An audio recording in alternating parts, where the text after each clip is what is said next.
ಎಷ್ಟೇ ದಿವಸ ಎಷ್ಟೇ ವರುಷ ಎಷ್ಟೇ ದಿವಸ ಇದ್ದರು ನಿನಗೆ ಇಲ್ಲವೋ ಹರುಷ ಇದ್ದರು ನಿನಗೆ ಇಲ್ಲವೋ ಹರುಷ ದೇವನ ಮನೆಯಿತು ಈ ಜಗವೆಲ್ಲ ದೇವನ ಮನೆಯಿತು ಈ ಜಗವೆಲ್ಲ ಹುಟ್ಟಿತು ಹೊಲೆ ಮನೆ ಹುಟ್ಟಿತು ಹೊಲೆ ಮನೆ ಬಿಟ್ಟೊಟ್ಟಕಾಯ್ ಮನೆ ಬಿಟ್ಟೊಟ್ಟಕಾಯ್ ಮನೆ ಎಷ್ಟಿದ್ದರೆ ಎಷ್ಟಿದ್ದರೆ ಖಾಲಿ ಮನೆ ದೇವನ ಮನೆ ಈ ಜಗವೆಲ್ಲ ದೇವನ ಮನೆ ಈ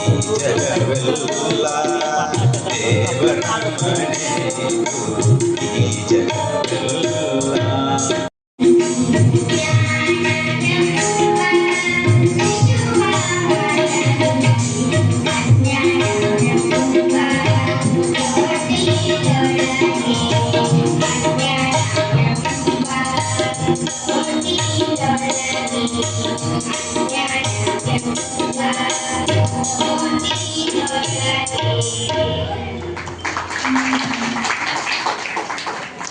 ಇಲ್ಲಿ 14ನೇ ಅಧ್ಯಾಯದಲ್ಲಿ ಬರ್ತಕ್ಕಂಥದ್ದು ಶಾಂಭವಿ ರಣದಲ್ಲಿ ಶಿವರನಾದ ನಿಶುಂಭನ ತಲೆಯನ್ನು ಕತ್ತಿಯಿಂದ ಹಿಡಿದು ಕೆಡದಿತ್ತು.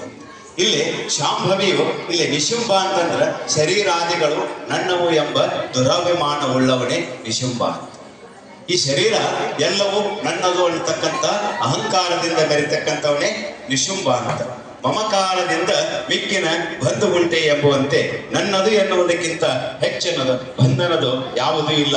ಶರೀರ ನನ್ನದೆಂದರೆ ಇದರಲ್ಲಿರುವ ಯಾವ ವಸ್ತುಗಳು ಯಾವು ಎಲ್ಲಿಂದ ಹುಟ್ಟಿದು ಹೇಗೆ ಅನ್ನೋದು ನಿನಗೆ ಗೊತ್ತಿಲ್ಲ, ಅವು ನಿನ್ನ ಮಾತನ್ನು ಕೇಳುವುದಿಲ್ಲ.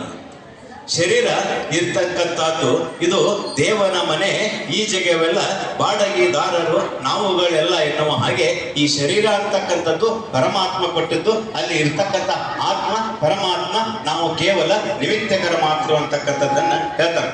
ಇಲ್ಲಿ ಹೇಳ್ತಾರೆ ಅವರು, ಇರಲಿಕ್ಕೆ ಮನೆ ಕೊಟ್ರೆ ಮನೇನ ನಂದು ಅಂತೇಳಿ. ಹಂಗ ಇದು ಪರಮಾತ್ಮ ಕೊಟ್ಟಿರ್ತಕ್ಕಂಥ ಶರೀರ. ಈ ಶರೀರದಲ್ಲಿ ನಿಂದು ಏನು ಗರ್ವ ಅಲ್ಲ. ನಿನ್ನ ಶರೀರವೇ ನಿನ್ನ ಮಾತು ಕೇಳುವುದಿಲ್ಲ.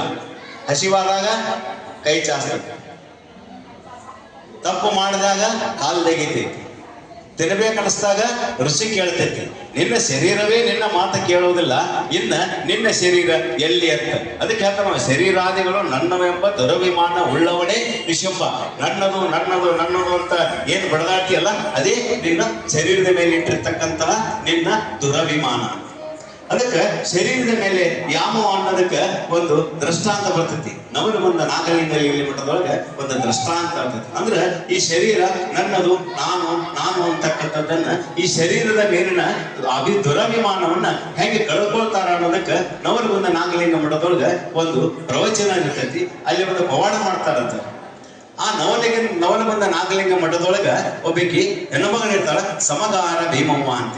ಆಕೆ ನಿತ್ಯ ಆ ದೇವರ ಸೇವೆಯನ್ನು ಮಾಡತಕ್ಕಂಥ ಪರಮ ಭಕ್ತಿ. ಒಂದು ದಿವಸ ಆ ತಾಯಿಯಲ್ಲಿ ಇರ್ತಕ್ಕಂಥ ಈ ಜಗತ್ತಿಗೆ ತೋರಿಸಬೇಕಲ್ಲ, ಏನಾರ ಒಂದು ಶರೀರದ ಇದು ಇದು ಕಳಿಬೇಕಲ್ಲ, ಇದ್ರ ಮೇಲೆ ಮಾಯಾ ಕಳಿಬೇಕಲ್ಲ ಅಂತ ತಿಳ್ಕೊಂಡು ಆ ತಾಯಿಗೆ ಹೇಳ್ತಾಳ, ನಾಳೆ ಪೂಜೆಗೆ ಹೋಗಿ ಅಲ್ಲೇ ಬಜಾರ್ದೊಳಗ ಶೆಟ್ರ ಅಂಗಡಿ ಐತಿ, ಅಲ್ಲಿ ಹೋಗಿ ಕಾಯಿ ಹಣ್ಣು ಪೂಜೆಗೆ ತೊಗೊಂಬರ್ಬೇಕು. ಅವಾಗಂತಾರ, ಪಾಪ ದಿವಸ ಹೋಗ್ತೀನಿಲ್ಲ ಬುದ್ಧಿ, ದಿವಸ ತೊಗೊಂಬರ್ತಿಲ್ಲ, ಮತ್ತೆ ಇದೇನು ವಿಶೇಷ ಅಂತ. ಇಲ್ಲ, ನೀನು ಹೋಗು ಮುಂದೆ ಹೇಳ್ತೀನಿ, ಅವಾಗನ ನೀ ಕೇಳು ಅಂತ. ಅವಾಗ ಹೇಳ್ತಾಳ ಆಯ್ತು ಪೂಜೆಗೆ ಟೈಮ್ ಮತ್ತು ಅಪರ್ಣ ಹೋಲೆ ಅಂತಂತೆ. ಹೋಗಿಕ್ಕಿಂತ ಮುಂಚೆ ನನ್ನೊಂದು ಮಾತೈತಿ, ಕೇಳ್ಕೊಂಡು ಹೋಗು ಅಂತ.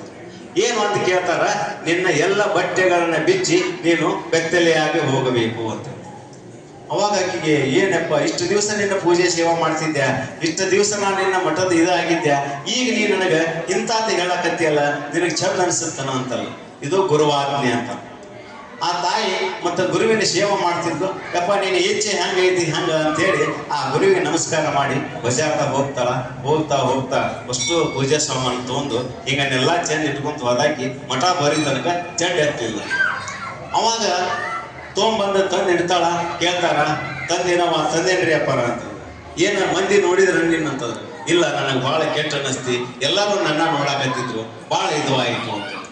ಅವಾಗ ನಿನ್ನ ಬಾಹ್ಯದಿಂದ ಬಿಟ್ಟು ಅಂತರಂಗದಿಂದ ನಿನ್ನ ಶರೀರವನ್ನು ನೀಡ್ಕೊಂಡು ಯಾವ ರೂಪದಾಗದಿ ಅನ್ನೋದು ಗೊತ್ತಾಗ್ತದಂತ ನವರಗುಂದ ನಾಗಲಿಂಗಪ್ಪರು ಪೌಡ ಮಾಡಿರಂತ ಪಿತಾಂಬರ ಸೀರೆ ಇಟ್ಟುಕೊಂಡು ಬಜಾರಕ್ಕೆ ಹೋಗಿದ್ರು. ಹೊಳ್ಳಿ ಎಲ್ಲಾರು ಭಕ್ತರು ಸಮಗಾರ ಭೀಮವ್ವ ಎಂತ ಸೀರೆ ಉಟ್ಕೊಂಡಾಳ, ಎಲ್ಲಿ ತಂದಾರ ಅಂತ ಹಬ್ಬಗಳು ಕೇಳಕ್ ಬಂದ್ರಂತ. ಹಬ್ಬಗಳ ಕೊಡಿಸ್ಯಾರ ಅಂತ ಹೇಳ್ಬಿಟ್ರು. ಇದು ಕೊಟ್ಟಂತದ್ದು ಶರೀರ ಅವಂದ, ಶರೀರ ಮುಚ್ಚಿದ್ದು ಅವನೇ, ಇದೆಲ್ಲ ಲೀಲೆ ಅವಂದಪ್ಪ, ನಂದದ್ದು ಏನಿಲ್ಲ ಅಂತ. ಯಾಕಪ್ಪ ಹಿಂಗ್ಯಾಕ್ ಮಾಡಿದ್ರಿ ಅಂತ ಸಮಗಾರಿ ಭೀಮ ಕೇಳಿದಾಗ, ನಿನಗೆ ಶರೀರದ ಮೇಲೆ ಅಭಿಮಾನ ಬಾಳಿತ್ತು, ನನ್ನದು ನಾನು ಅನ್ನೋದು ಬಾಳಿತ್ತಲ್ಲ, ಇವತ್ತಿಗೆ ನಿನ್ನದು ಅಂತಕ್ಕಂಥದ್ದು ಎಲ್ಲದೂ ಹೋತು, ಶರೀರದ ಮೇಲೆ ನಿನ್ನ ಇರ್ತಕ್ಕಂಥ ದುರಾಭಾಣದಿಂದ ನೀನು ಮುಕ್ತಿಯಾದಿ ತಾಯಿ ಅಂತಂದಾಗ ಅವಾಗ ಆ ಪರಮ ಭಕ್ತಿಯಾಗಿ ಸಮಗಾರ ಭೀಮವ್ವ ನಾಗಲಿಂಗಪ್ಪರ ಸೇವೆ ಮಾಡ್ತಾರೆ. ಹಂಗ ಮನುಷ್ಯನಿಗೆ ಶರೀರದ ಮೇಲೆ ಇರ್ತಕ್ಕಂಥದ್ದು ಅದು ಅತಿಯಾದ ವ್ಯೋಮೋಹದಿಂದ ಮನುಷ್ಯ ಇಲ್ಲೇ ಹಾಳಾಗ್ತಾನ. ಅದಕ್ಕೆ ಶರೀರದ ಧರ್ಮಗಳಾದ ಜನನ ಮರಣ, ಜನನ ಮರಣ, ಹುಟ್ಟುವುದು ಸಾವುದು, ಪುನರಪಿ ಜನನ ಪುನರಪಿ ಮರಣ, ಹುಟ್ಟು ಮತ್ತು ಸಾವು ಅಂತಕ್ಕಂಥದ್ದು, ಆ ಜನನ ಅಂತಕ್ಕಂಥದ್ದು ಇದು ಶರೀರದ ಧರ್ಮ. ಸೂಕ್ಷ್ಮ ಶರೀರದ ಸತ್ವ, ರಜೋ ಮತ್ತು ತಮೋ ಗುಣಗಳಿಂದ ಕೂಡಿರ್ತಕ್ಕಂಥದ್ದು ಶರೀರ ಇದು, ಮತ್ತು ತಮೋ ಮತ್ತು ರಜೋ ಗುಣಗಳಿಂದ ಇರ್ತಕ್ಕಂಥ ಶರೀರಕ್ಕೆ ಇದಕ್ಕೆ ಸತ್ವ ಸೂಕ್ಷ್ಮ ಶರೀರದ ತತ್ವಗಳಂತ ಹೇಳ್ತಾರೆ. ಮತ್ತು ಅವಿದ್ಯಾ ಮಾಯಾಂಶವನ್ನಿನ್ನಲ್ಲದೆ ನಿನ್ನದು ಅಲ್ಲ ಅಂದ್ರೆ ಮರೆವು ಅಜ್ಞಾನ. ಮರೆಯುವ ಅಂತಕ್ಕಂಥದ್ದು ಅಜ್ಞಾನ. ಅಜ್ಞಾನದಲ್ಲಿ ಇರ್ತಕ್ಕಂಥದ್ದು ನಾವು ಏನಾಗ್ತೀವಿ, ಅಜ್ಞಾನದಲ್ಲಿ ನಾವು ಒತ್ತು ವಿಚಿತ್ರವಾಗಿರ್ತಕ್ಕಂತಹ ಒಂದು ಸಾಹಸವನ್ನ ಮಾಡಿ ನಾವು ವಿಕಾರಗೊಳ್ತಾ ಇದ್ದೇವೆ ಅಜ್ಞಾನದಿಂದ. ಹಾಗೆ ತಾನಾಗ ತೋರುನು ಜಗವೆಲ್ಲ ಮಾಯೆ ನಿನ್ನಂತದ್ದು ಬ್ರಹ್ಮ ಸತ್ಯ ಜಗನ್ಮಿಥ್ಯ ಅಂದ್ರೆ ಬ್ರಹ್ಮ ಸಾಕ್ಷಾತ್ಕಾರ ಒಂದು ಸತ್ಯ, ಜಗತ್ತು ಅನ್ನೋದು ಸುಳ್ಳು ಅಂತ.